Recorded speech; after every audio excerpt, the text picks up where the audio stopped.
한때 글로벌 스포츠계에서는 이제 프로스포츠 구단을 소유하거나 인수하는 걸 가리켜서 부자들의 호사스러운 취미, 부자들의 놀이터. 지금은 더 이상 그런 말이 통하지 않습니다. 누구보다 수익률과 수익금을 중요시하는 글로벌 사모펀드들이 스포츠계의 투자를 앞장서서 뛰어들고 있습니다. 실제로 첼시를 인수했던 호세 펠리시아노 구단주가 왜 첼시를 인수했냐라는 질문을 받았어요. 매출 예측이 가능하고 또 높은 투자 수익을 기대할 수 있는 영역으로 바뀌었다. 지금은 살 수만 있다면 너도 나도 뛰어들겠다. 국적을 가리지 않고 전 세계에서 돈이 모여듭니다.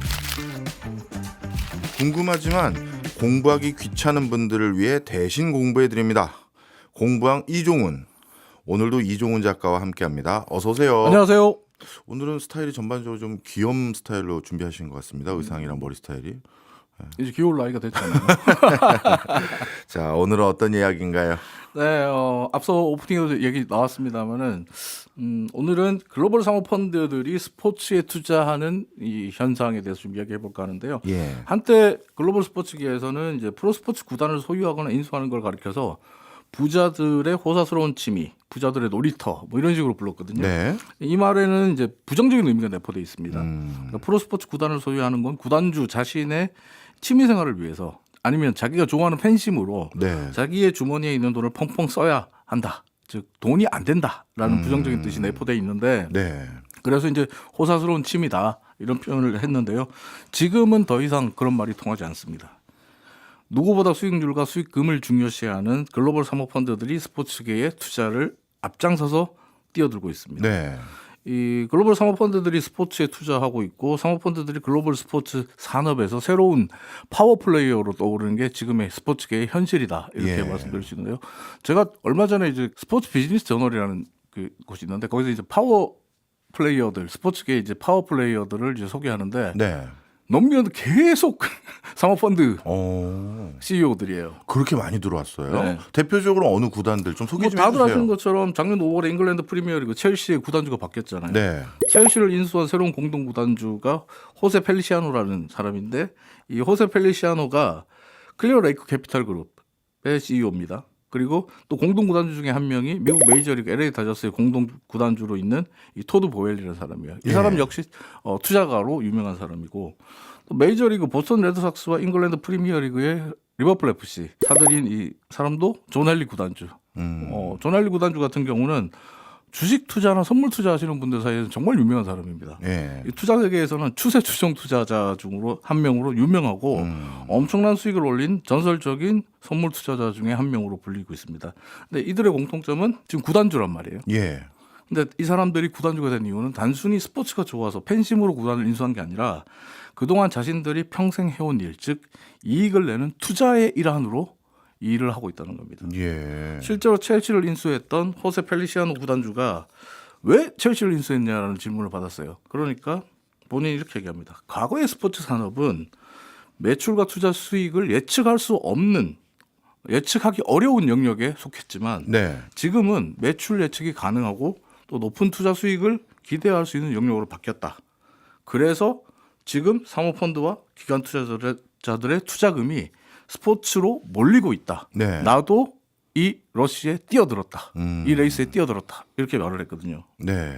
이게 진짜 궁금해요. 예전에는 돈 좀 있는 사람들이 자신의 개인적인 취미 그리고 우승 반지 이런 것들이 탐이 나서 돈을 썼던 적이 많거든요. 옛날에 뭐 멀리 갈 것도 없어요. 90년대 잉글랜드 프리미어리그 같은 경우에 예. 잉글랜드 프리미어리그의 구단주가 된다는 것은 네. 스스로 오렌지 착즙기에 들어가는 오렌지와 똑같은 꼴이 된다라고 했어요. 그러니까 제가 아는 사례는 네. 90년대로 기억하는데 애틀란타 브레이브스 네.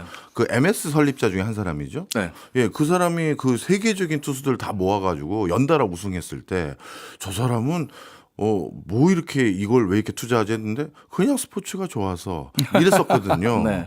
그런데 도대체 뭐가 바뀌었길래 이제는 그런 식으로 투자를 해도 돈을 벌 수 있게 됐고 심지어 예측도 가능하다면서요. 네, 그 전에 이제 먼저 사모펀드들에 대해서 좀 설명을 드려야 될 네. 것 같은데 사모펀드는 헤지펀드라고 부르는 전문 투자형 사모펀드가 있고 경영권 인수를 목적으로 하는 경영 참여형 그 사모펀드 PEF라고 부르는 사모펀드 두 가지로 구분이 되는데 네. 이 헤지펀드 전문 투자형 사모펀드는 경영권은 중요하지 않습니다. 경영권과 관계없이 수익을 내는 일정한 수익을 또박또박 내는 이 수익을 내는데 주력하는 사모펀드로 수익률이 가장 중요하고요. 네. 반면에 경영 참여형 사모펀드 PEF는 눈앞의 수익보다는 일정 기간이 지난 후에 경영권을 되팔아서 큰 이익을 남기는 차익을 남기는 매각 대금으로 차익을 남기는 걸 목표로 하기 때문에 성공적인 엑시트가 굉장히 중요하다 이렇게 볼 수 있는데 네. 스포츠에 사모펀드가 투자하면서 기대하는 수익은 크게 두 가지가 있습니다. 첫 번째는 매년 급증하고 있는 천문학적인 중개권료 수입. 그리고 두 번째는 엄청난 규모의 매각 대금. 네. 그러니까 앞에서 다저스의 공동 구단주인 토드 보엘리 얘기를 했으니까 LA 다저스의 사례를 가지고 한번 설명을 해볼게요. 네. LA 다저스는 지난 2014년에 구겐하임 베이스볼 매니지먼트, 토드 보엘리도 이 컨소시엄에 들어가 있는데 예. 이제 전 구단주였던 프랭크 맥코트라는 사람에게 21억 5천만 달러, 우리 돈으로 2조 3천억 원을 주고 인수를 했습니다. 예. 근데 그보다 10년 전인 2004년에 프랭크 맥코트가 LA 다저스를 인수했는데 LA 다저스를 맥코트가 인수했을 때 금액이 3억 7천만 달러, 우리 돈으로 4천억입니다. 얼마 남긴 거예요, 이거? 와. 4천억에 사서 2조 3천억에 판 거예요. 이야, 10년 만에 거의 2조 원의 수익을 챙긴 거네요. 네, 오죽하면 프랭크 맥코트가 다저스를 매각하고 난 뒤에 낸 세금이 4억 6천만 달러, 4,910억 원. 그러니까 매각하고 나서 낸 세금이 인수 대금보다 더 많아요. 그렇네요. 그리고 맥커트 같은 경우에는 실제로 다저스 구단을 10년 동안 운영하면서 다저스의 중개권료 수입도 폭등했고 그리고 주차장 소유권을 갖고 있어서 가지고 주차장으로 엄청난 떼돈을 벌었어요. 이 사람이. 그러니까 맥커트 입장에서 보면 사실은 맥커트는 이 다저스 구단을 매각할 의사가 별로 없었어요. 예. 처음에는. 예. 근데 이제 부인과 이혼 소송이 걸리는 바람에 위자료를 한꺼번에 지급해야 돼서 이걸 판 거거든요. 그럼 부인은 또 얼마 가져간 거야? 그러니까 맥코트 입장에서 보면 약간 어떻게 보면 본인은 전문 투자형 사모펀드, 헤지펀드의 성격으로 예. 다저스 구단으로부터 돈을 또박또박 가져가는 게 더 중요했는데 예. 갑자기 목돈이 필요해서 팔게 된 거죠. 예. 팔았는데 팔고 나서 낸 세금이 인수대금보다 더 비싼 예. 이런 상황이란 말이에요. 예. 그리고 실제로 스포츠 구단들, 미국과 유럽의 스포츠 클럽들 같은 경우에, 스포츠 구단들 같은 경우에는 프로스포츠 구단들은 중개권료가 매년 급증하기 때문에 네. 구단 가치도 계속 급증하고 있는 상황입니다. 제가 이제 그걸 여쭤보려고 했던 거예요. 지금 말씀 주셨던 게 이제는 투자 가치가 있게 된 가장 큰 이유가 중개권 수익률하고 매각 대금이라고 했는데 네네. 이 매각 대금이 커지는 것은 그러니까 되팔 때 비싼 값에 되팔 수 있는 건 거꾸로 하면 중개권 수익률이라든가 뭔가 돈이 될 것 같으니까 비싸게 되팔 수 있는 거잖아요. 네. 그런데 예전에도 저희 세대 때도 야구 좋아했고 그때도 TV에서 야구 더 열심히 봤던 것 같아요. 지금은 볼 게 너무 많지만 그때는 야구나 이런 거밖에 없었으니까. 근데 왜 요즘 중개권 수익이 더 높아진 거예요? 중개권 수익이 더 높아지는 이유는 OTT를 비롯해서 뉴미디어 오히려 시장의 활성화 그리고 과거와 달리 중개권료를 사가는 쪽에서 사가는 매체들이 대부분 유료화를 하죠. 아, 돈 받고 하니까. 유료화 경쟁을 하면서 그러니까 그 무료로 볼 때와 다르죠. 그러니까 네네. 유료화가 되니까 소위 말해서 배팅을 중개권료 경쟁 입찰에 참여하는 예. 회사들이 금액을 계속적으로 높여부르죠. 그러니까 중개권료가 뉴미디어와 그리고 유료화 정책, 페이퍼뷰 형태의 예. 유료화 정책이 도입되면서 스포츠 중개권료는 거의 천문학적으로 계속 올라가고 있는 상황이거든요. 말씀 듣고 보니까 이제 좀 이해가 되네요. 그렇네요. 돈 그래서 받고 팔게 과거에 되니까. 80년대, 90년대까지만 네. 해도 스포츠 구단들을 매각하면 본인이 산 돈에서 손해 보고 팔아야 된다는 예, 얘기가 적자였으니까. 많았어요. 예. 예. 근데 지금은 그렇지 않아요. 아, 지금은 그렇군요. 정반대 현상입니다. 지금은 살 수만 있다면, 예. 물론 뭐 전제 조건이 있어야죠. 좋은 구단을 살 수만 있다면 네.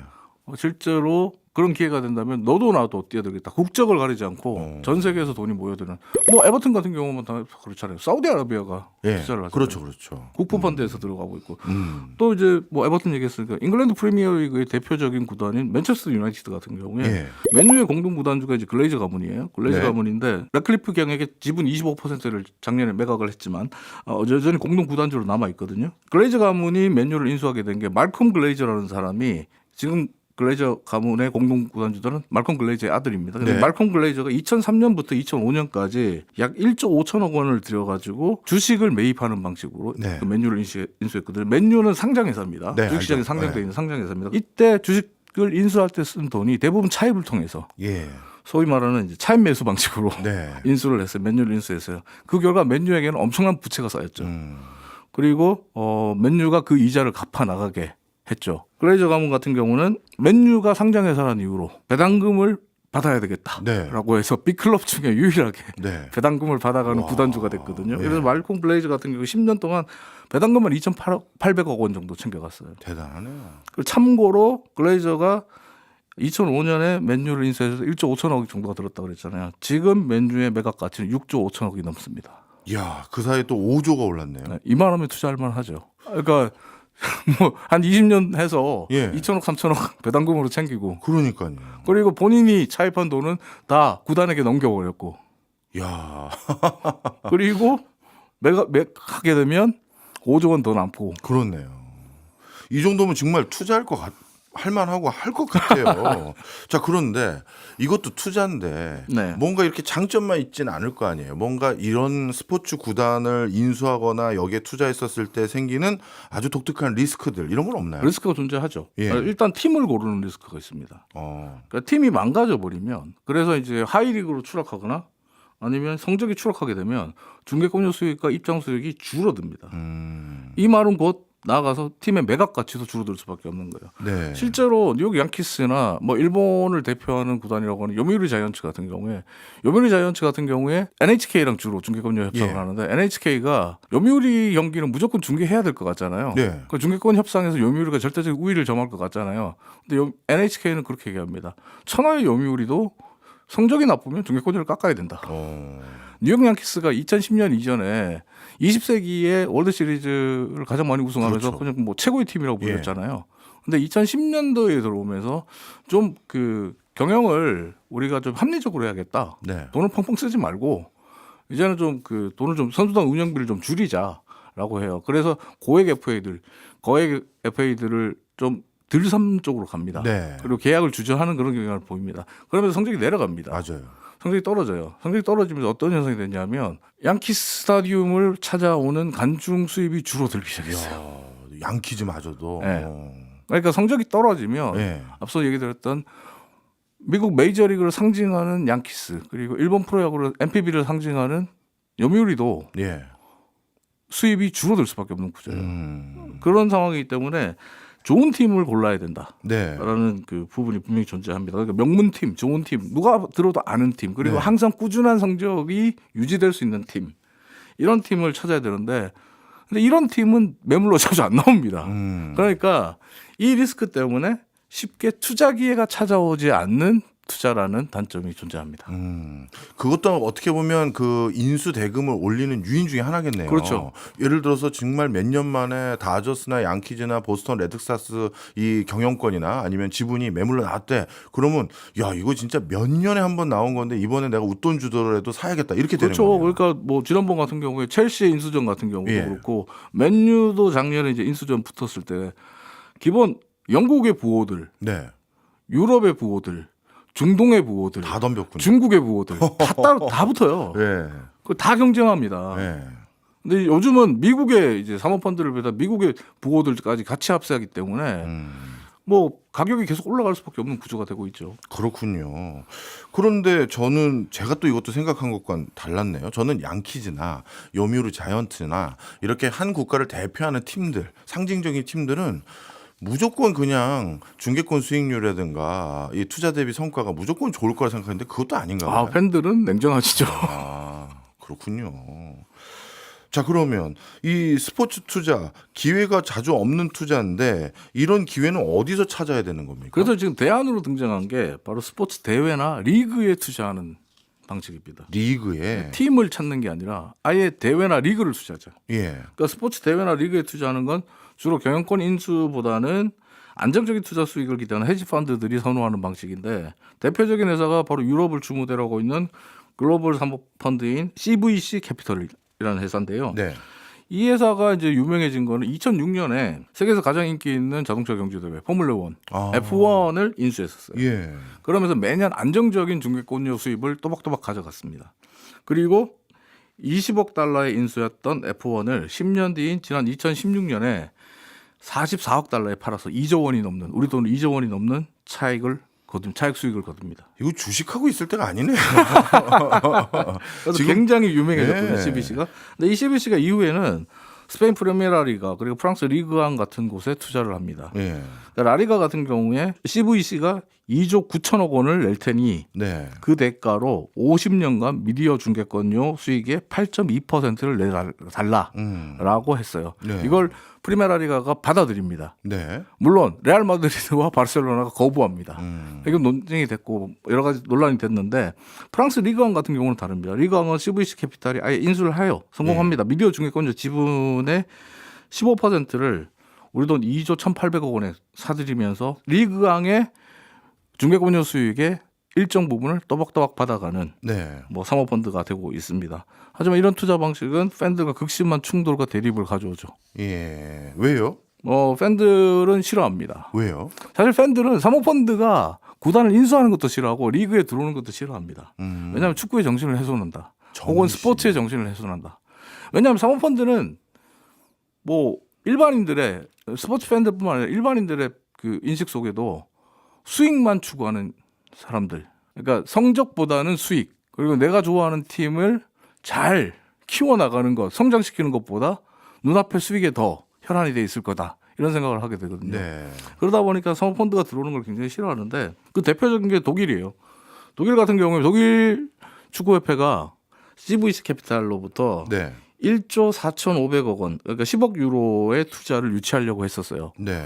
물론 당연히 CVC 캐피탈은 중개권료의 일부를 확보하는 조건이죠. 네. 근데 이제 여기에 대해서 독일 축구 팬들이 극렬하게 반대합니다. 그러니까 독일 축구협회는 시설의 현대화 그리고 지금 앞서 말씀드린 대로 최근에 중개권료 수입이 폭등하고 있는 건 뉴미디어의 효과가 있거든요. 네. 뉴미디어에 발맞춰서 뉴미디어를 시청하는 사람들, 시청자들의 눈높이에 맞게끔 현대화된 중개 그리고 중개 시설 이런 것들을 확보해야 된단 말이에요. 네. 그러려면 투자금이 필요하잖아요. 네. 그 투자금이 필요한데 이런 것들을 CVC 캐피탈 사모펀드를 통해서 받아들이려고 했는데 팬들은 안 된다. 독일 축구는 독일인의 것이어야 된다. 자본에 휘둘려서는 안 된다.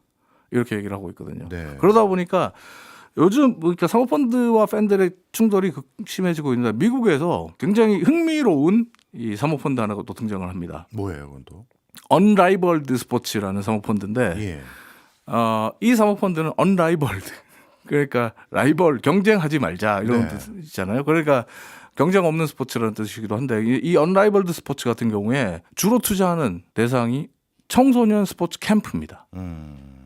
여기가 흥미로운 게 뭐냐면 미국에 있는 스포츠 캠프들과 스포츠 시설에 대해서 집중적으로 투자하는 사모펀드인데 그리고 그 주로 이제 여기는 경영권을 인수하는 게 목적입니다. 네. 근데 이 경영권을 인수해서 판매하는 것보다는 지금 현재로는 이 그 청소년 캠프와 시설들을 더 좋은 시설, 더 확장된 시설로 바꾸는 데 노력을 해요. 이게 굉장히 큰 의미가 있습니다. 왜냐하면 미국 내에서 1년에 이 언라이벌드 스포츠가 운영하는 캠프를 찾는 그 선수만 63만 명이 돼요. 예. 근데 그 가족들이 함께 오잖아요. 그렇죠, 그렇죠. 대회가 열리면. 예.